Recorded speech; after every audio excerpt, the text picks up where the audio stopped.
Heat. Heat. Tough on men. Hard on everything in the world. Heat is hard on engines. That's why every car has a cooling system. Did you ever wonder where the water goes in the cooling system of your automobile? The water goes down through the radiator, then to the water pump, which forces it on. Then it enters the engine. Once in the engine, this river of water flows first through the jackets around the cylinders, uniformly cooling the 6-cylinder walls. Next, the stream goes up into the cylinder head, where its direction is so controlled as to drive it against the valve seats. Leaving the valve seats, it circulates through the head, and after it has done all the cooling it can do, the water comes out through the hose at the top and flows back into the radiator. Even though Emily Post may never approve it as good etiquette, the well-known business of cooling coffee in a saucer is an excellent illustration of what happens in the radiator of your car. In the saucer, the hot coffee is spread out thin over a large area so that the heat has a chance to escape. Cold is only the absence of heat, and heat doesn't just disappear. It has to be carried away through the air. Now, if you blow on the coffee, that helps a lot. Even more heat is carried away by the greater circulation of air. That's why large surfaces help heat to escape fast. More liquid is exposed to the air. More heat is carried away. Now let's put a cover on the saucer. Stand it up on end. Run tubes through it like this. Put a fan over here. And what have we? A radiator. A big surface plus air circulation. That's what carries away the heat from the water in the radiator of your car. As you can see by the smoke, air is pulled quickly over all the surfaces of the radiator by the action of the fan, which also circulates air around the engine. As the engine gets up speed, we get additional help in cooling. Air is forced more rapidly through the radiator. After a certain speed is reached, we could do without the fan. But inside the engine is where the water does its work. The temperature inside an automobile engine is just as important to the engine as the temperature of a room is to people.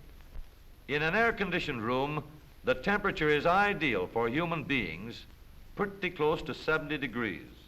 But in another room, the thermometer is up to 90 degrees and nobody likes it. It's too hot for comfort. But even a temperature that seems hot to us would be cold to the engine of an automobile.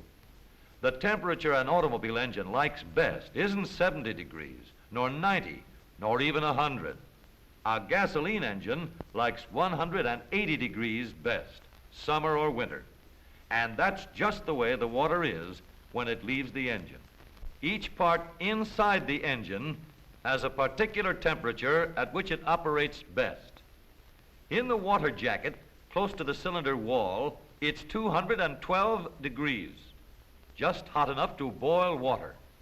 Between the piston and cylinder wall, the temperature is about 350. And inside the metal, in the top of the piston, it's about 600 degrees, hot enough to boil mercury. Up in the combustion chamber, where the gasoline burns, the temperature is about 3,000 degrees, and that's hot enough to melt steel and then some. That whole working gang inside the engine has to have just the right amount of water in order to keep operating at just the right temperatures, neither too hot nor too cold. What would happen if they didn't get that water? Well, we all know what happens to metal when it gets hot. When steel gets hot, it expands. That's why there is a gap between rails in a railroad track. The gap protects the rails from buckling when they get hot and expand. Foundries use the same principle in making locomotive wheels. The flange is heated until it expands, then it is slipped over the wheel so that when it cools, the flange will contract again and fit tightly over the wheel. The metal inside an automobile engine also expands when it gets hot. And if all the water suddenly boiled away, every part in the engine would over-expand. Then nothing could move, and the engine would almost melt. It would be ruined. That's why it's important to keep your radiator always full. The valves which let the fuel in and let the hot burn gases out are at the hot spot in the engine. They must have a special water spray. They're not content with just ordinary cooling. The valve is being cooled all the time it is on its seat. So the cooler the seat, the cooler the valve. To make sure the seats are cool, water is squirted directly on the valve seats. The cooler the seat and valve, the harder they are and the longer they will last. This kind of cooling keeps valves working efficiently and gives them a long and useful life.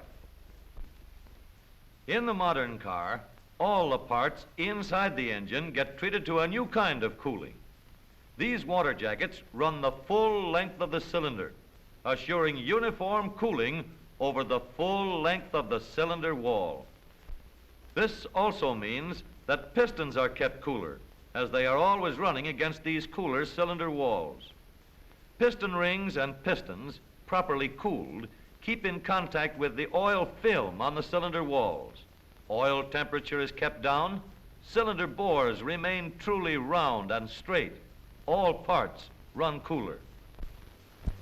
Now, here's a test that shows what the cooling system of the modern car can really do under extreme load and temperature conditions on a steep mountain grade.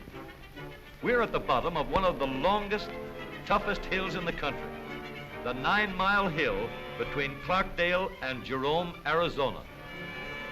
A real test of any automobile's cooling system. One last check on that temperature gauge, and the test is on. A modern automobile pulling a double load against a 9-mile hill under a temperature of 110 degrees in the shade.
It's 180 degrees, and we have a modern cooling system that doesn't have to ask odds of any condition anywhere, anytime.